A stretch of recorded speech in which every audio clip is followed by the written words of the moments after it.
Շրջանաձև լուծումներ ներդնելու տարբեր ձևեր կան՝ ռեսուրսների վերաօգտագործումից մինչև արտադրանքի ծավալների խտացում, դրանց պահպանության և տեղափոխման ծախսերի նվազեցման նպատակով։ Այսօր շատ բիզնես ընկերություններ անցումային փուլում են, բայց արդեն կարող են կիսվել իրենց հաջողության պատմություններով կամ կիրառած գործիքներով։ Մեզի տորքեր էին պետք։ Նոր տորքեր ստեղծելու փոխարեն մենք ինչ որոշեցինք այս ծրագրի շրջանակում, որ մենք ման կգանք գյուղերով, մարդիկ պահած ունեն իրենց հին ընտանեկան տորքերը, որի վրա իրենց տատիկները, տատիները գործել են գորգեր ժամանակին, բայց հիմա ուղղակի փոշի են հավաքում։ Մենք մանեկանք ու գտանք 6 հատ հին տորքեր, որոնք մենք նորոգեցինք ու հիմա սիրուն դրված են։ Նոյեմբերյանում, օրինակ, պերմակուլտուրա տեխնոլոգիայով աշխատող այգի կա, ինքնակառավարվող, ինքնավերականգնվող մի այգի, որտեղ ամեն ինչ մտածված է, արդյունքում էկոսնունդ, ռեսուրսների խնայողություն, լավ բիզնես ու շահույթ։ Որպես բիզնես դուք ուսումնասիրում եք ձեր արժեշղթան, տեսնում եք որտեղ կան կորուստներ եւ այդ կորուստներից ինչպես դուք կարող եք օգուտներ քաղել։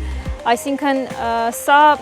տնտեսության տեսանկյունից շատ ճիշտ մոդել է, որովհետև ամեն գործարար մաքսիմալ ուզում է ռեսուրս խնայել եւ մաքսիմալ ուզում է իր արտադրության մեջ անթափոն լինել կամ եթե ինչ-որ թափոն կա, այդ թափոնից հավելյալ եկամուտներ ունենալ։